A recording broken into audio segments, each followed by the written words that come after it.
Kia ora, everybody. Thank you for joining us. We'll get underway. I'd like to open with a karakia this evening. So I will start and set the scene for this evening. So tu taua mai I ranga, tu taua mai I raro, tu tara mai I roto, tu taua mai I waho, kia tau ai te mauri tū, te maura ora ki te katoa, haumi e, hui e, taiki e. So welcome everybody. Awesome to see you all online on this sunny evening, and a really special welcome to Elva Conroy, who's going to be facilitating us through this webinar. I'm really excited about this one, such an important kaupapa. So just a little bit of housekeeping for this evening. If you can keep your microphones off for the moment, just to avoid any sort of background interruptions. If you have questions that pop up throughout the presentation, you're really welcome to add those into the chat function. And Elva will be taking some stop points throughout her presentation so that we can have a korero as we go through, and then there'll be an opportunity for more of a conversation at the end. So yeah, please do, this is a safe space, so all questions really, really welcome. I'm just going to stop sharing my screen there, and Elva, if you want to take over from there in sharing yours. Hi, so kia ora tātou. Lovely to join you this evening, this sunny evening. Special shout out to Peter Ellery, who's one of our champions out in the Kaituna catchment. So kia ora, Peter. And no doubt you've got some experiences and learnings that you could no doubt share with us along the way too. Anyway, kia ora, Elva Conroy. I've just got a few slides, so I'll just cross fingers that it loads okay.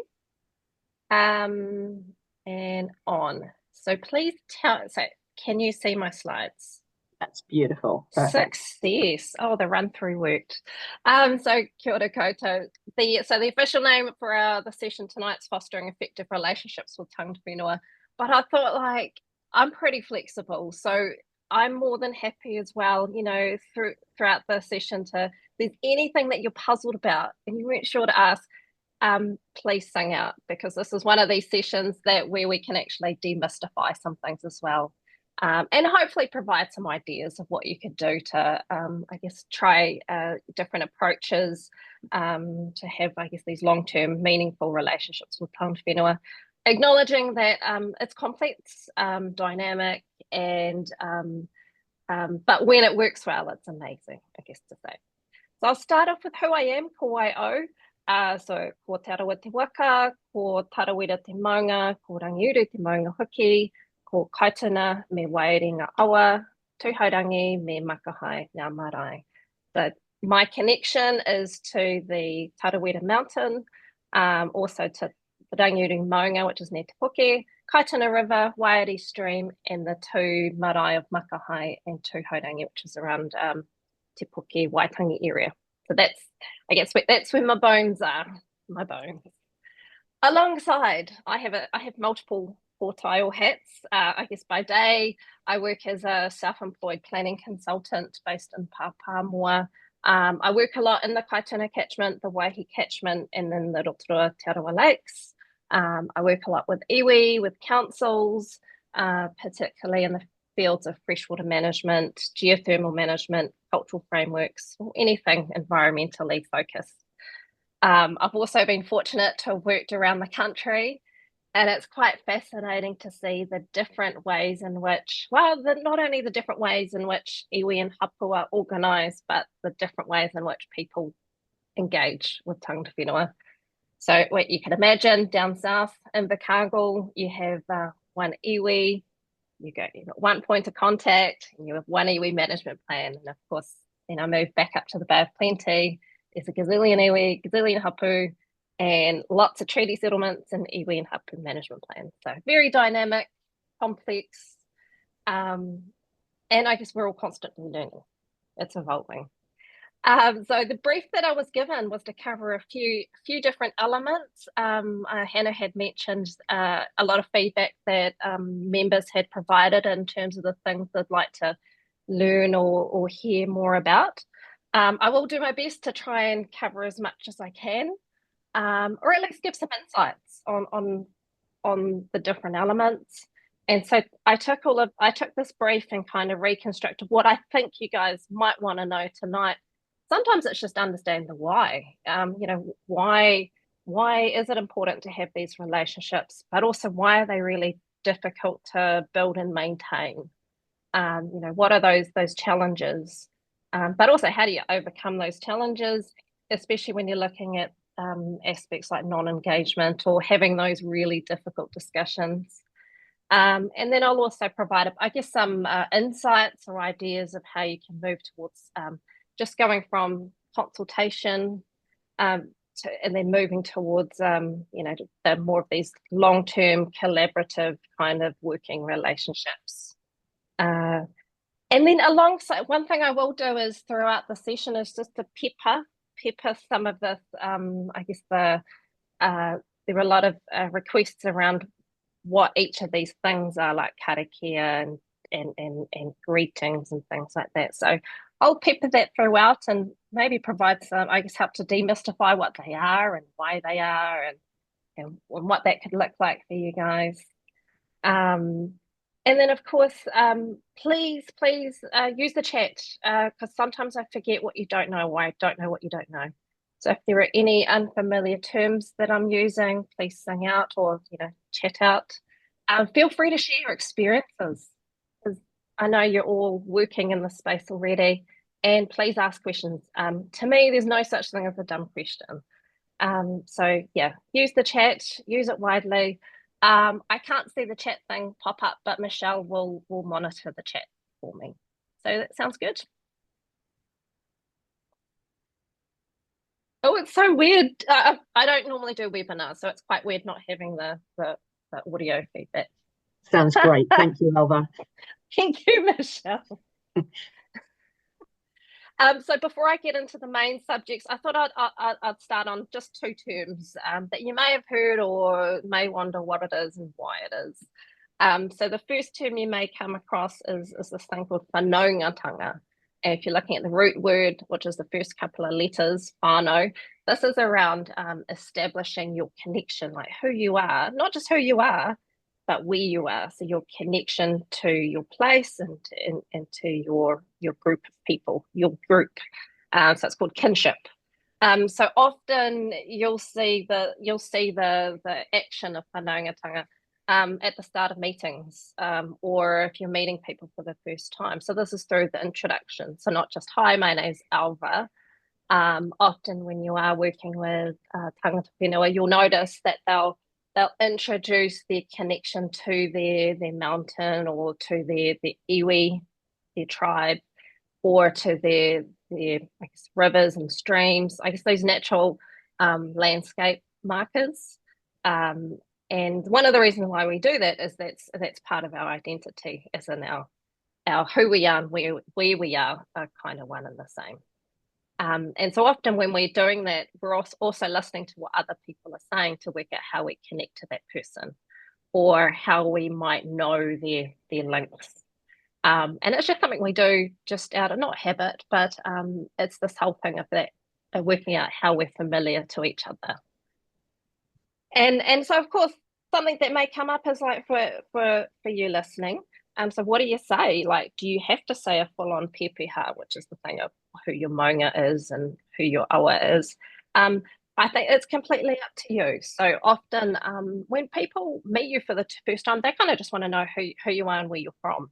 And if you're working, like if you're representing your group, they just want to know, well, where is your place? Where are you located? What kind of work you do? And that's that part of, becoming familiar more than anything. Now, the second one that came up, so I intentionally asked Michelle to start the evening with a karakia. And this is something that you'll notice does occur often in meetings. So I guess in terms of demystifying what a karakia is, so in my view, so a karakia is an incantation, and there's lots of different types and styles depending on its purpose. And while it's often referred to as prayer, for us, for me, it's an incantation. So it's a way of either expressing gratitude or describing or setting the tone for events or rituals. So, and they are referred to as prayer, but back in the day, pre-settlers, when the settlers arrived, it was described as a prayer, even though it's not necessarily a religious thing. And so these are some examples here, so we have some that will recite a karakia, say before harvesting flax, and that's just more, once again, gratitude, giving thanks for the resource. Some will provide a karakia to wish people well or ensure they have a safe journey. This is one that's quite often used, sometimes even to finish meetings. And then, as mentioned before, so Michelle started our session today with a karakia.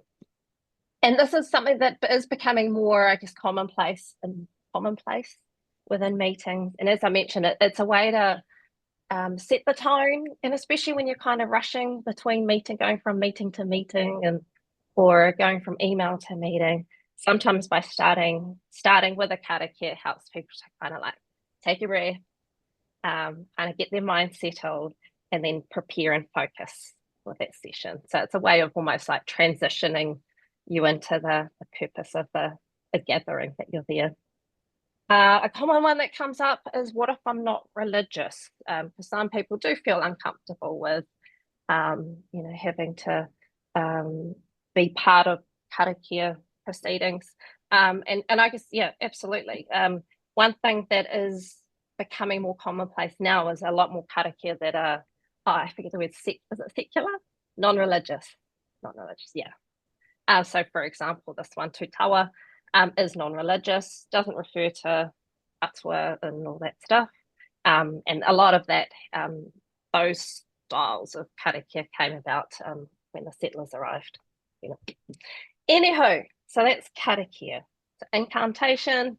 The key one is just around, setting the tone for rituals, events, or expressing gratitude. It's just like, grace before eating. I added one more. Okay. And another one. Another one you may come across, may be familiar, or you may have seen it, or you may use it yourselves within your work, is proverbs or saying. We call them whakatauki or whakatauaki. And they're often just used as a guide, either to guide an approach or to reinforce a point. I'll put up a couple.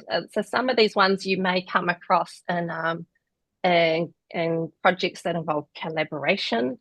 So even though the first one, nā tō raudo, nā tō raudo, raudo, kaurai te iwi, even though it's talking about food baskets, often it's like, with your resources, with your knowledge, and my resources and knowledge, the people will thrive. So often they're used to, I guess, create that relevance or to ground a project in a saying or a proverb or whakatauki.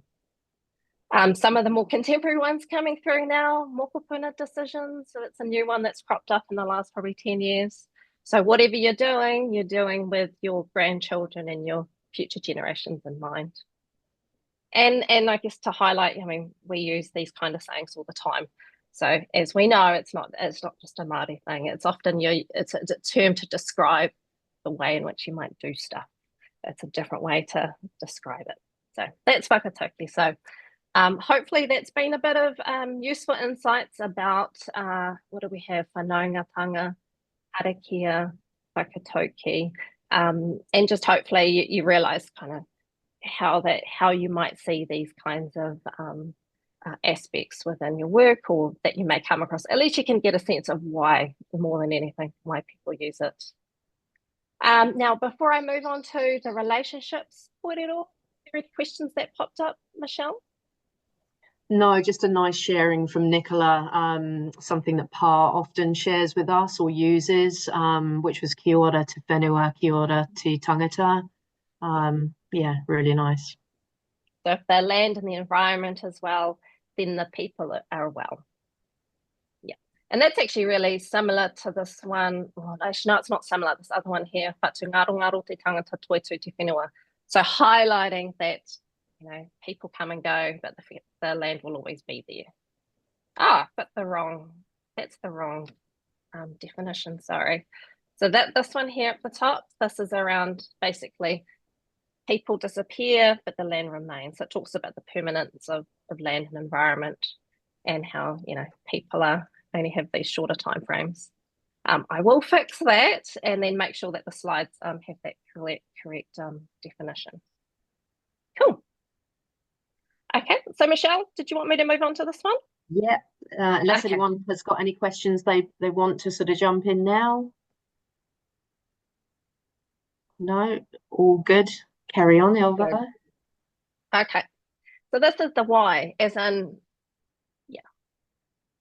why are relationships with tangata whenua important? And I think something I wanted to kind of deconstruct first is when we're talking about relationships, it's not just a one-off kind of thing. I assume that we're meaning more the ongoing, the ongoing interaction, and that the connection's meaningful, not just a one-off. So that's relationship. Probably the number one. This list is not exhaustive, but these were the few that just popped into my head. Just that kept popping into my head is that you've got this group of people. They have this unique role. They've got this amazing knowledge set of having lived on and with the land since 1300. I forget the word, AD. Is that AD? Yeah. And so the last 800 years. Oh, maths is terrible, sorry. And so that's probably the starting point is you've got these people, they have that mostly uninterrupted connection to land, to water, to place. And because of that, they've got this intergenerational knowledge. Something you may hear quite a bit is the term mātauranga Māori. And often, like anything, it's defined really simply. Often you see it defined as knowledge.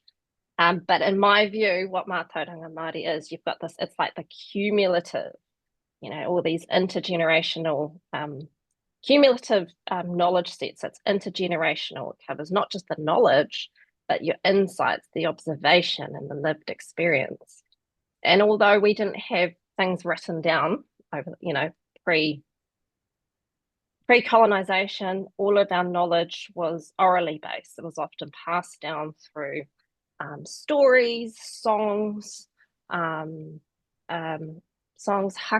our waiata, our songs that we sing. I mentioned that, and this is one of these ways that we still know the traditional place names of our ancestors who were there 600-800 years ago because they're embedded within our histories, our songs, and even in terms of events, they're embedded within our knowledge set.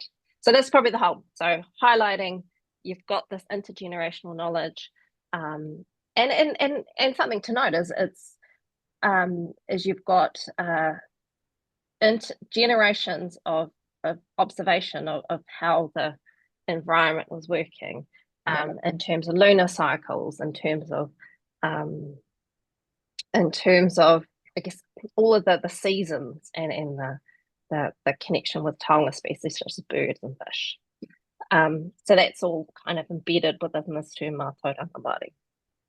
Now, this is probably the other one, like more because that's this is also like, well, the other way as well. It creates these mutually beneficial outcomes because it means for some tangata whenua, it means that they may be able to physically access some of their sites that they no longer had access to, or it may mean that some of their areas of cultural significance could be protected or even enhanced. But then on the flip side for yourselves, one of the outcomes of building these relationships is it strengthens the approach to your work in terms of your work programs. The way in which you might carry out some of your work could actually be strengthened through that engagement, through that relationship, especially where you are recognizing, the historical context.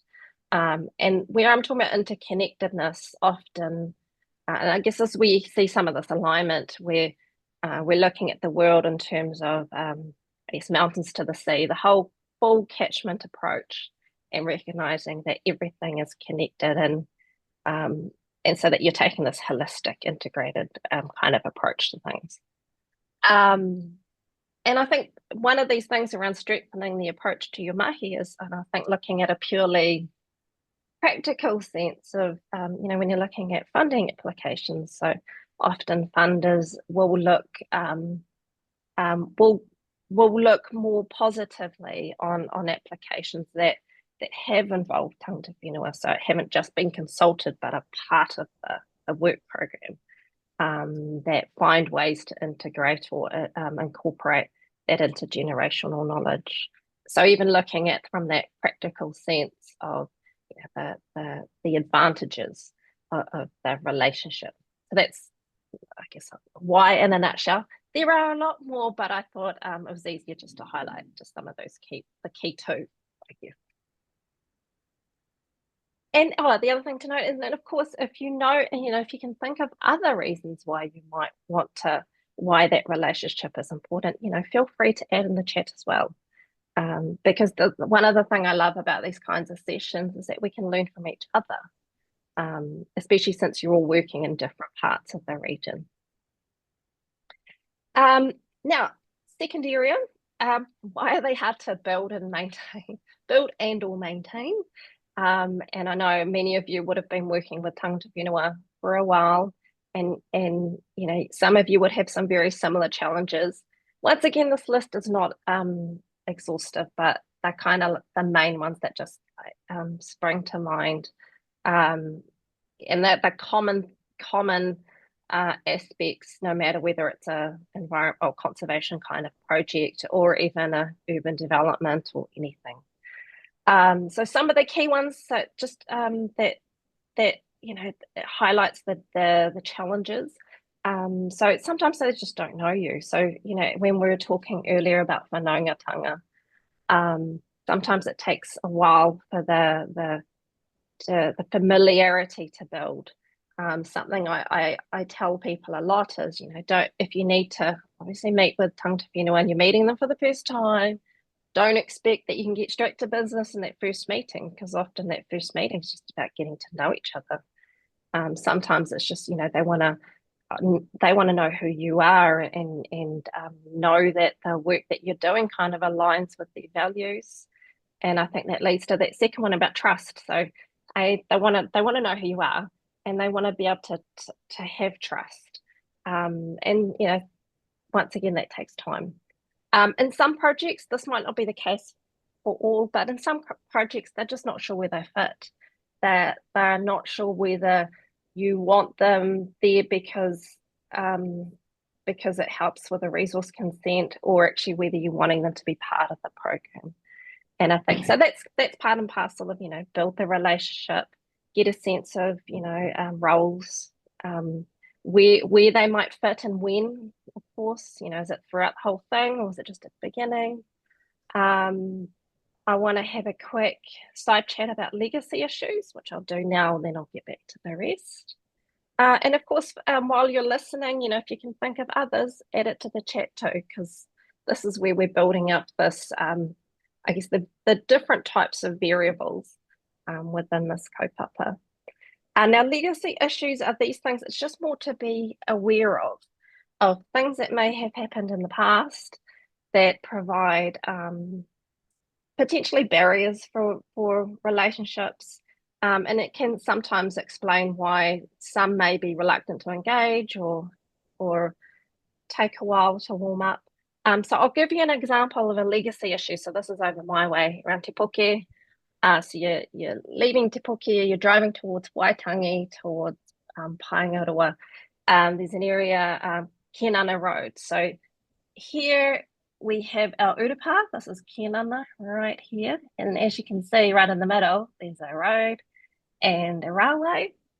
And so when I talk about legacy issues, this is a group of people, that had an urupa, have an urupa. It was one, and through various acts of parliament, that land was removed and taken for, just the general population to use for the railway and the road. And I know people will say, what happened in the past? Get over it, da, da, da, da. And I think it's just more being aware of that things that happen in the past, even though it's in the past, they still have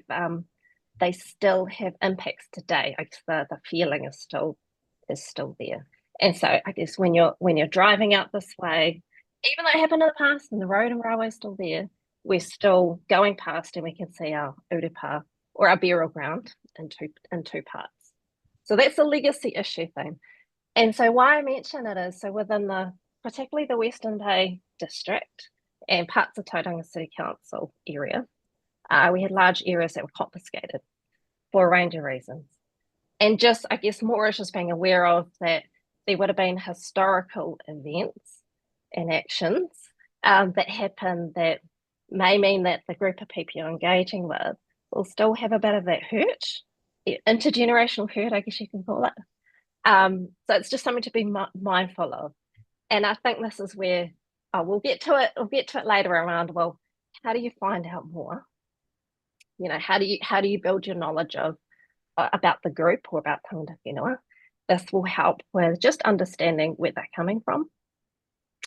All right. Now, before I move on to capacity capability, Michelle, did anything pop up? Yeah, we've got some good questions now, Elva. So we'll just step through a couple. So one's come from Ongatiti Forest Project. I'm not sure who's online from there. Maybe I'm not sure if it's Amanda or Karen. Maybe pop your name in the chat. But the question was, I read that Pakeha should not speak about their relationship to a mountain, sea, river, etc., because they are not connected to those spiritual places. What do you think of this? Well, I think it's maybe the way in which you do it. Because often when we will say, oh, ko tarawera te maunga, we're saying that's my mountain. It may be an approach, because of course everyone will have some kind of association to a land, an area, even if it's not yours. So for example, I live in Papamoa, so I have a connection to the Papamoa Hills. I don't whakapapa to that area, but I can still say that I do appreciate and value, and I feel connected to that mountain or the hills, but I wouldn't call it mine, if that makes sense.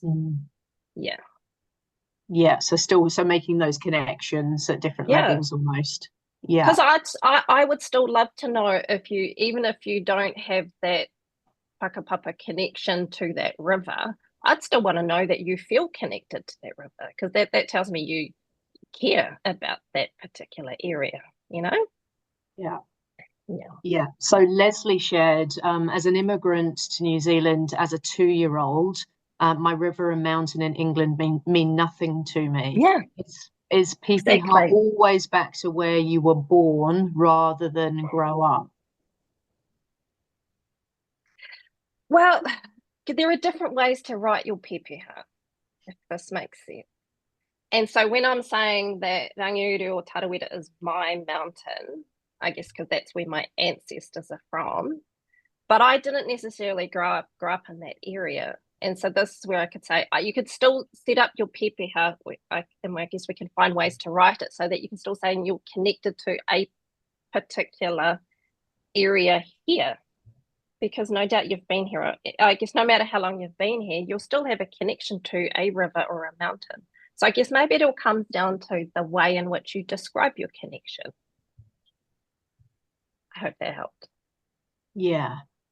I know certainly for myself, I talk about having Celtic heritage, but then sort of talk about these days, the connections I hold now living in New Zealand, and have structured it that way.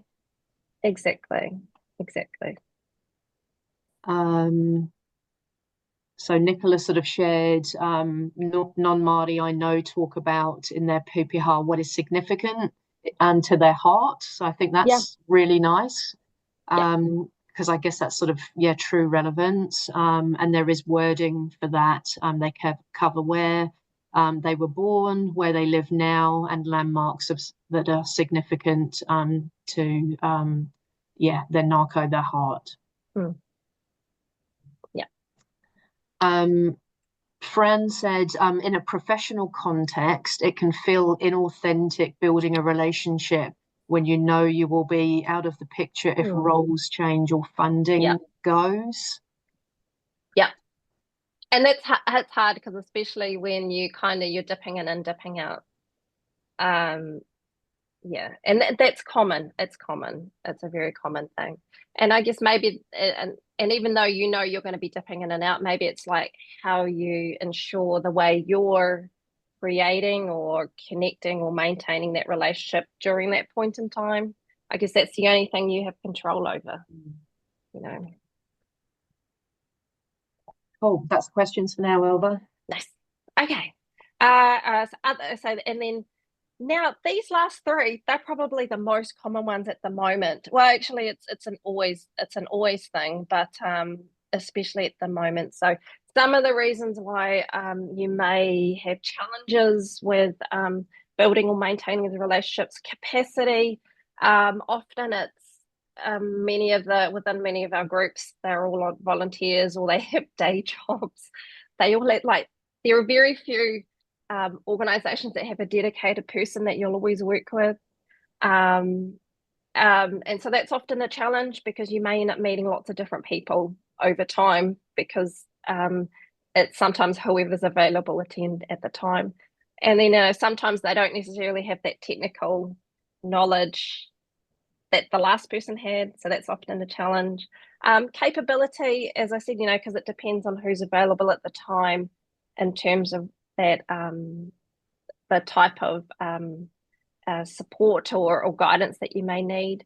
I think it's quite handy when you have iwi or hapu that may bring a couple of people because you've got someone who actually understands the conservation stuff, and then you've got someone who has more of that historic um, the tikanga kind of side. So it's quite nice when you can actually meet a couple of people and then they can I guess complement each other. If that makes sense. Once again, it's so variable across the region in terms of the person or people you may come across.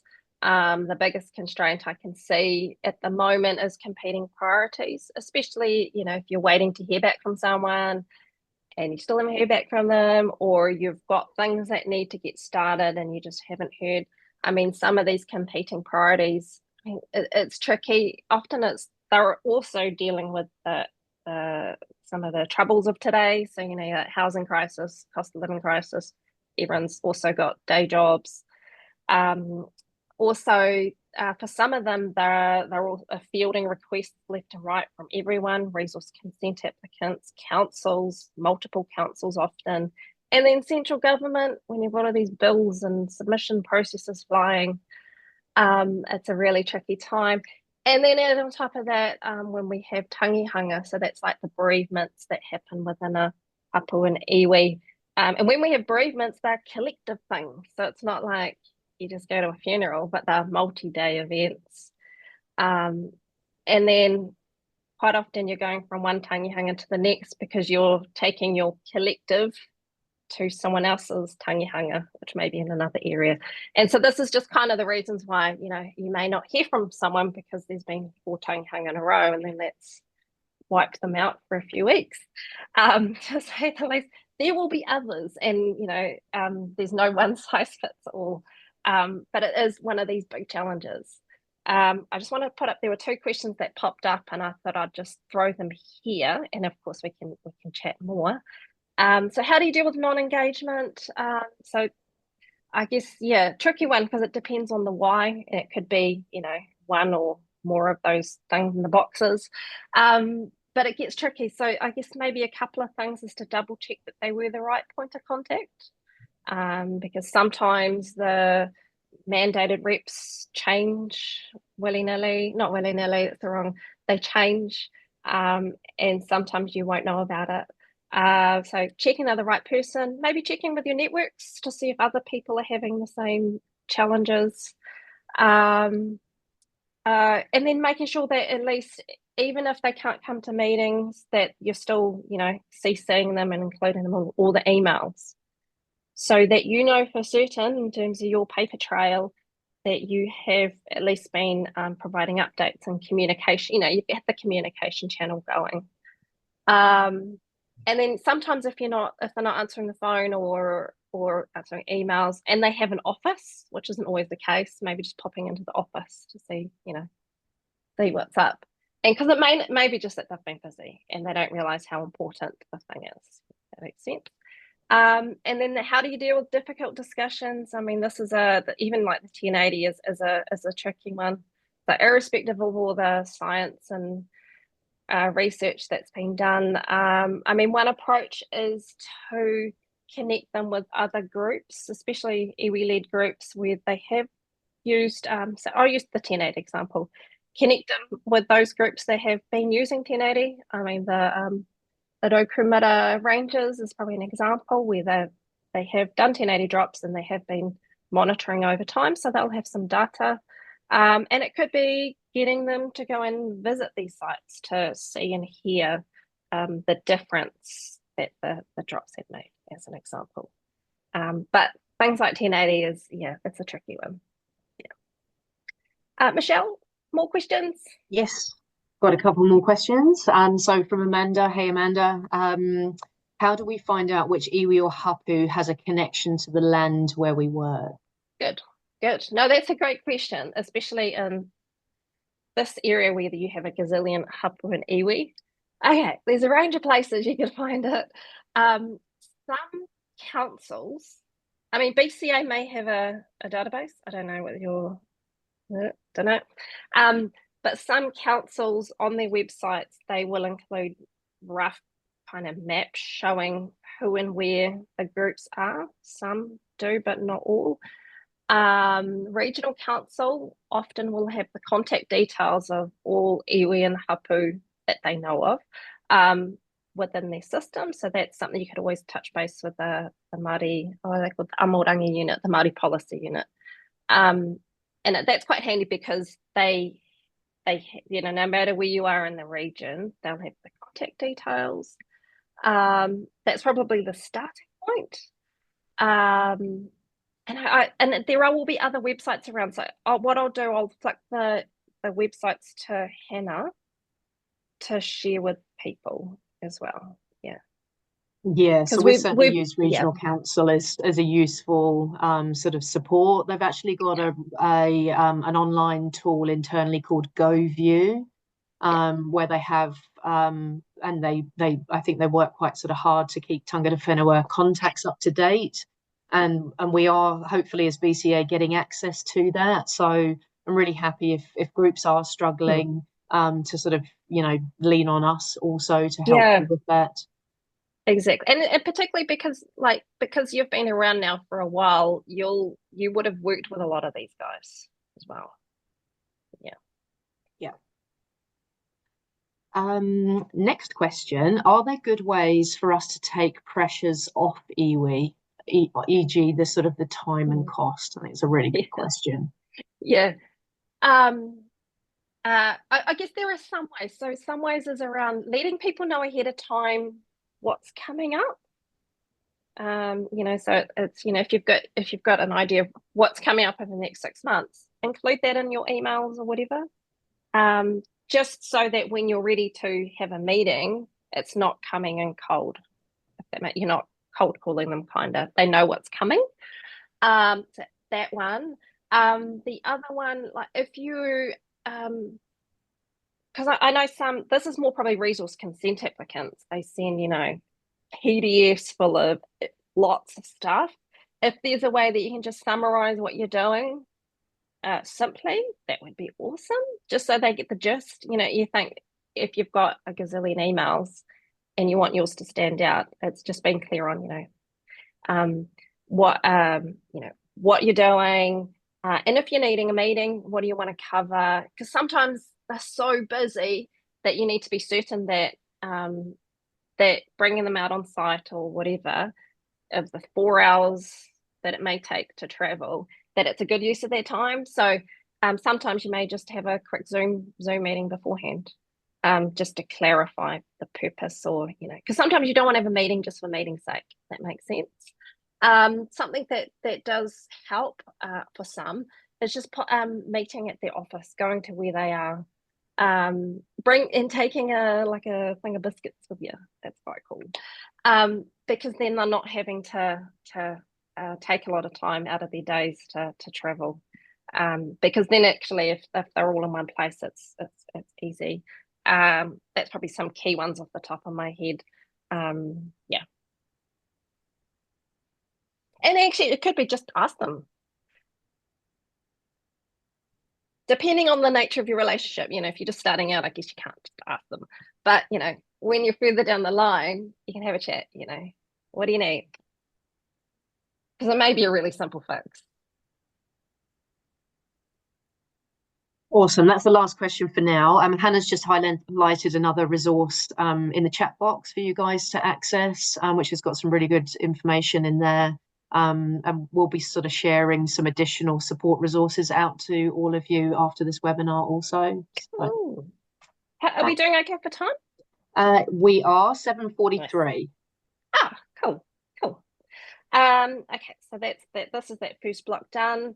And then this is the like, so say you've got a relationship now building, how do you move towards this thing around, working collaboratively? Now, I wanted to share, this is a consultation protocol that I developed for Te Aroha Lakes Trust, who are based in Rotorua. And they just wanted something simple just to let others know how to engage with them. And so I might just read it out, even though I know you can read it, because it gives you there are some tips in there, and actually that may help. Some of these tips won't be relevant to you guys, because some of it's around, especially with councils and central government. But the first principle is about tika, so about doing things in the right way, in the right order, doing the right thing. That's tika. And so practically that's around engage early. So sometimes it's around making sure there's a sufficient time to participate. Keep us informed about your projects. So it's just, so don't make contact just when you need feedback. So don't come to us when you want something, but just, keep us informed and involved. And sometimes they just want to know that bigger steps. As I mentioned, what's that bigger step? What's coming up? What are your timeframes? And this next one could actually be a useful one. Involve us in your project planning or your engagement planning. And so this is around making sure that the work that you're doing, that you're engaging with the right people at the right time. Because depending on the nature of the project that you're working on, they may bring in specific people. So they can help to guide who within their iwi or their hapu may be best fit to provide you with support or to work with you. The second principle is at pono, so to act with integrity and truth. So this is around just provide clear, sufficient information so that they can make informed decisions and timely responses, and provide that feedback loop so that, so for example, they've come to a meeting with you and you've talked about da-da-da-da, make sure there's a bit of a feedback loop of, well, what did you do with that information? Did it make a difference, in terms of the work that you're doing? And aroha is around acting with compassion, respect, and empathy. And so something to note is many iwi and hapu have management plans, iwi and hapu management plans. So they're also really awesome resources to get a sense of like who they are, where they are, and sometimes the aspirations for you may find some alignment within those documents with the work you're doing. And so something we always tell people, review their plans so that you understand who they are. It informs the way in which you engage, and it just makes sure they're not repeating themselves. That's an annoying one. And then the other one, be mindful of our limited capacity. We're often involved in many, often ad hoc consultation processes, limited resourcing. Our silence is, and this is the tricky thing. So in this case of Te Aroha Lakes Trust, they said if we do not respond promptly, our silence is not to be taken as approval or lack of interest. And so, of course, that may get, if you're working with, say, particularly this group, that gets tricky when there's non-engagement happening as well. But so anyway, this engagement protocol, Te Aroha Lakes Trust uses quite a bit in terms of the way in which they manage their relationships with others. And there's some really good insights here. And so I was trying to think, well, what can you do? Well, what are some practical things? So before looking at practical things, it's like, well, looking at what's the difference between consultation and collaboration. And so, it's my understanding consultation is where you go to someone and you're like, well, this is what we're planning to do. What do you think? But you still hold all decision making on it. So that's the consultation. So you're asking for feedback, but you choose what bits of that feedback you want. Where if you're wanting to look at the notion of collaboration is just about we'll work it out together. Whatever it is, we'll come up with the approach. And of course, within each of your groups, I guess a discussion you'd have to have within yourselves, as in, is this collaboration for everything, or is it just certain projects? So because there may be parts of your work where consultation may be enough, depending on what the work is, or actually collaboration will be needed. So it's a bit of a spectrum. Is probably the key thing. So collaborations, I think, the gold star method, the gold star, but it depends, and it depends on what you're doing and where you're doing it and who you're working with. Lots of depends is often is a common answer that I'll come up with. So that's the difference around what it is.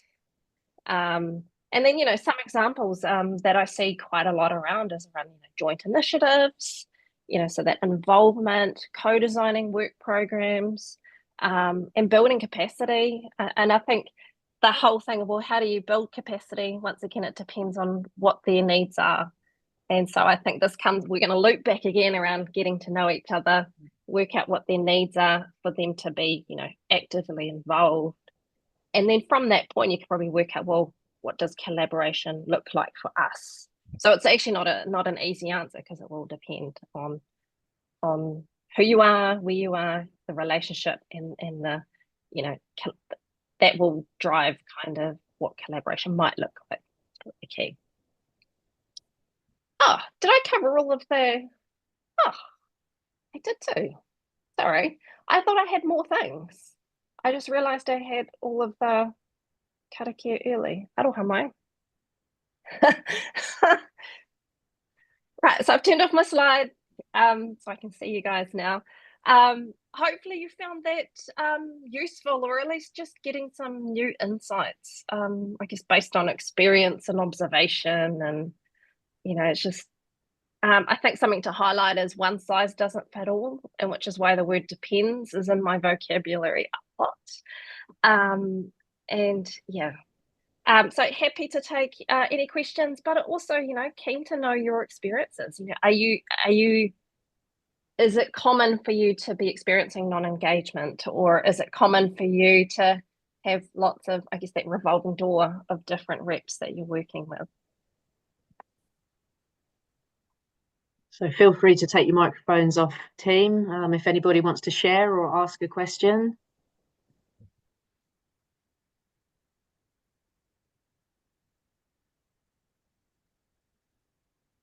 Leslie, I think you've covered it all really well, Alva, and it's all sort of pretty much self-explanatory now that you've finished. It's quite timely because Mose is about to enter in discussion tomorrow with Te Wahapu o Waihi on how we might collaborate better in the future, because we're in the same area, and possibly sharing resources, sharing energies could have some good synergy. Excellent. That's great news.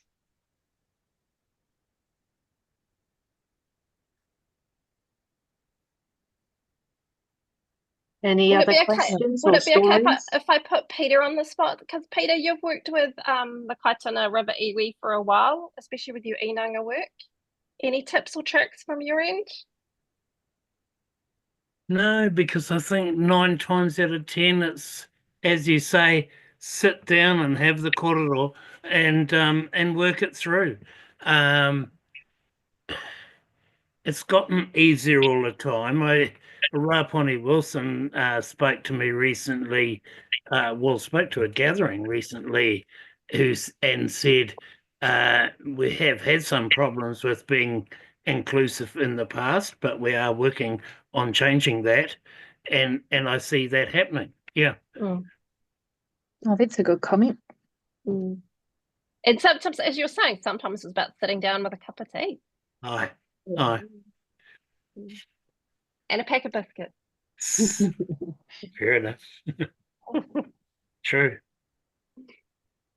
I'm just making an observation. I'm a relatively new chair for Aotearoa Kiwi Trust, and we have 7 different iwi groups that look to the mountain, and we're trying really hard to engage with local iwi, and it seems to me our best opportunities are when we're having events, work days, releases.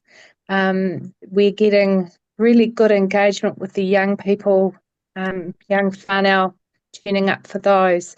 Sometimes it's harder for me to get contact or make that initial contact with the leaders, but look, it's just just keep the contact. I think it will happen, and I just have to be patient. These people are really busy, and I recognise that. It's not that they don't want to engage; it's that they've spread quite thinly. So, but certainly when we've got an opportunity to get people up to the forest and engaged in what we're doing, we're finding that's a really, really good connection.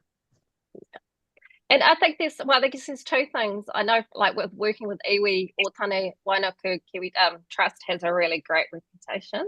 So that's something to acknowledge. Good to hear. And then also there's something about getting out on site. I mean, we're all sensory led people. Like we like to see and hear and and touch. So when you're out on site and you can see the birds, or you can see the difference that the pest control has made, that's often how I guess that's the whole engaging hearts and minds by being on site. Absolutely.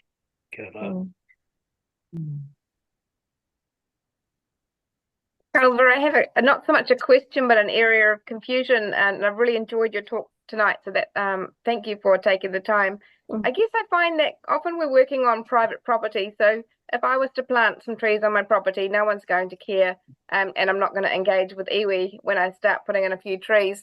But at some point we tumbleweed, and it's 2 landowners, and often we don't try and engage until we have an application and we need a supporting letter, which is inauthentic.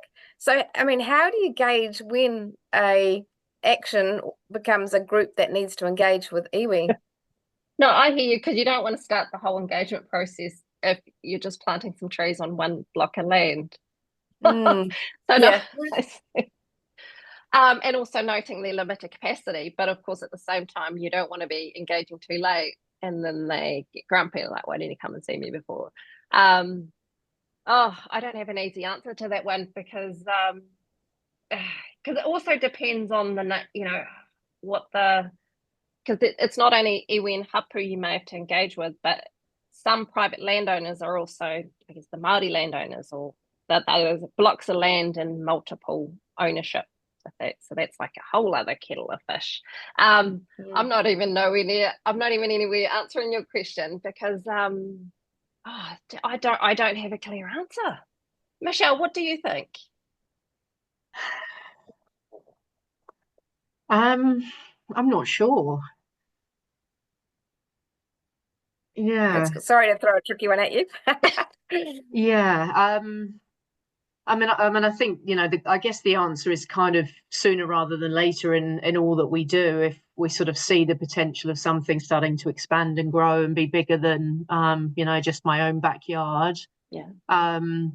And I guess, it's kind of about building relationships even before there's a need to kind of maybe have agreement on how you move forward, or I'm kind of more thinking now about, well, it's not necessarily just the need of our groups or us and what do we want sort of endorsement for, but actually reaching out and finding out what are the aspirations of our local hapu and how can we maybe support those aspirations. So your point, Elva, around sort of understanding maybe hapu management plans, that gives you such an insight into, what are the aspirations of that particular hapu? Is there alignment to what we're looking to achieve? Or are there, or do we actually have some resources that can help them on with those aspirations, that we could be reaching out and building relationships that way?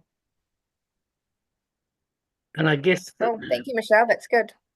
I guess it can also depend on the reason for planting on your property, is that to protect a waterway, which is part of a bigger watershed, or is it just for the aesthetics of your place? But if you're looking at improving a watershed, invariably you're going to involve neighbours and that sort of thing as well, and that would be presumably the time to bring in the iwi as well, because somehow or other you're going to have to come up with some sort of watershed group, because of the differences in formats that might be. If you're going to start hoping to extend that sphere of activity outside of your property, then it becomes more of a public measure and therefore of more interest to iwi as well. Yeah.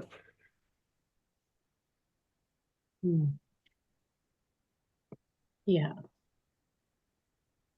I guess I have a question for everyone else. So I know we've been talking about the limited capacity of tangata whenua to engage, but how do you find it yourselves? Like, do you have capacity to also be connecting, communicating, engaging, building a relationship, maintaining a relationship? Like, do you have dedicated people doing that, or is it you just try and do your best? No, we're just bloody good at it. I wish I had capacity. I feel like no, is the answer. You can only do what you can do, I think. And that is the thing that I'm mindful of as chair, is everybody within our organisation's a volunteer who's busy with other lives as well. So, things don't always happen as quickly as the organisation perhaps would like. You just have to roll with that. Be realistic in your expectations. And because that's what I wanted to know, because even though like my final slide was around what working collaboratively could look like, there's like an element of your own capacity needed to get to that point before you can even talk about collaboration. So I just want to, part of it's like the reality check too. It is. Elva, a question about mihi whakatau, so holding an event and inviting somebody to come and open for you. And generally you seek, mana whenua of that place. So if you're in Tauranga, you're looking for somebody appropriate from Tauranga. That doesn't always line up, the person may not be available or your contacts may not be available. So just any advice around how you handle that? What's the sort of the plan B, plan C type scenarios? And I think it comes down to, I guess, similar to Peter, what's the purpose? So is it a big event, or is it just a little planting day, or is it, so what is it? And because of course the tricky thing, because you want to do it in a meaningful way that you're not just dialing a kaumātua to do the thing and then they go away because they've done their, that becomes transactional almost, if you know what I mean. Is you just bring someone in and then they're in for that. Once again, depends on the nature of the relationship, who the group is, which mana whenua, and it could be that you even just get guidance. So if they are unavailable, you could ask for guidance around, well, could someone else do it, or do we need a mihi whakatau in the first place? So it could be around seeking guidance from them, even if they are unavailable. Cool, thank you. Any other questions, team?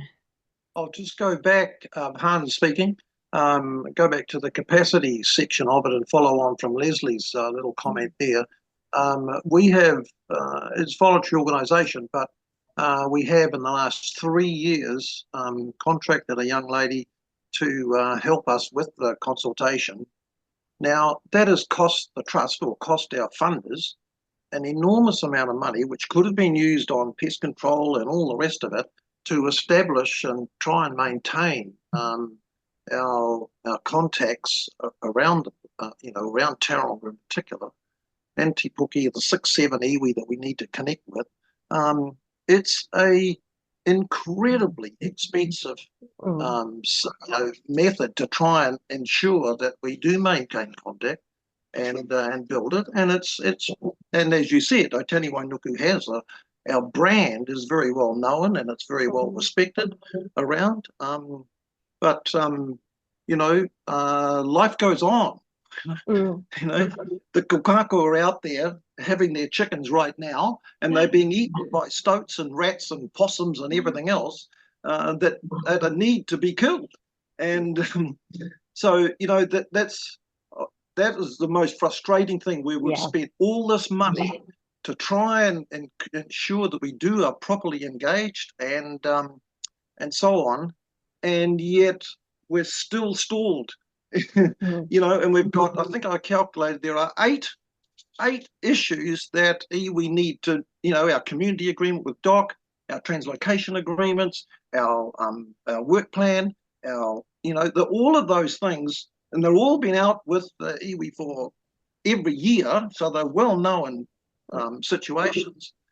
And yet, we spend all this money, and it's still a struggle to get back the input or whatever needs to be done to make it to be able to sign these documents and make progress on them. It's and every year, is another year lost. It's another year of progress lost. And we can't make progress on something because iwi haven't signed off on it.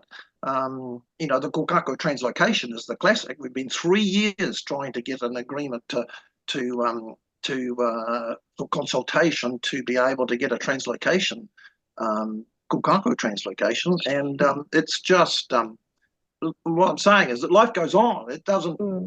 The stuff's still happening out there, and whether I like it or not, chickens are going to die out there this year, or kiwi are going to be eaten because we haven't got a work plan that includes, for example, 1080 to get out there and do the job. You can't, I find it quite frustrating that we have to hold up all this progress because life goes on, Well, and I think that's highlighting, like, surely there must be a different way to do stuff. Surely. There has to be a better way, Eva. That's why I'm saying this thing. There has to be a better way. There has to be a better way. We're adding on top of that, because there's so much funding has just dried up in the last, since July. So there's the financial constraints that are going to be added to this as well for all of our groups that are trying to do their best with even less money now.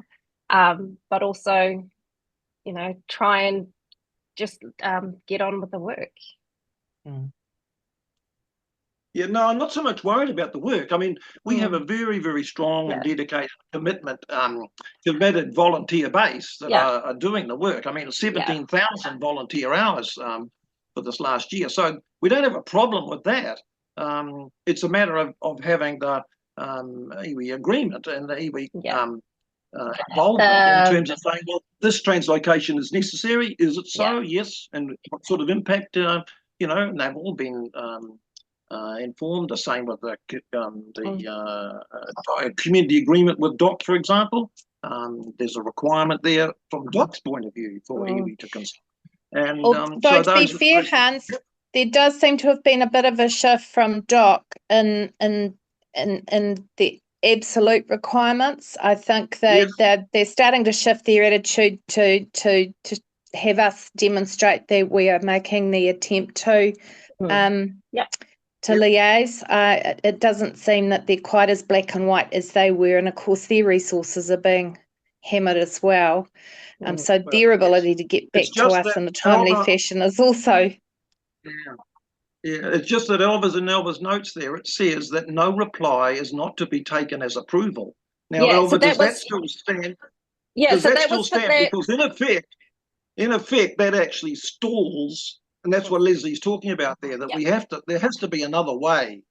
Yeah, so that example was for that particular iwi. So that's not the position of all iwi, but that was that position of that iwi, the Te Aroha Lakes Trust. That was just more of an example of what was in the iwi management plan. I don't think that's it's not a blanket response, is it? That was just something that's been defined by that one iwi. For that iwi, yeah. That's good, because that's what Leslie's alluding to, that in fact, if we have no reply now, then DOC's not going to hold us up for it. Yeah. But you've got the paper trail that shows all of the attempts that you made to communicate, to invite. Yep. You know. Yep. Yeah. Mm. We just put in the next round for the application for the next translocation, and it was 26 A4 pages of our email trails. That's an awesome effort. Just awesome. To show what we'd done. And cool. Okay, it's still not. It wouldn't be regarded as engaged. Still wouldn't be regarded as engagement. It's just that's the trail. We tried. That's still a form of engagement, though. Yes. It's still engagement. Oh yes, absolutely.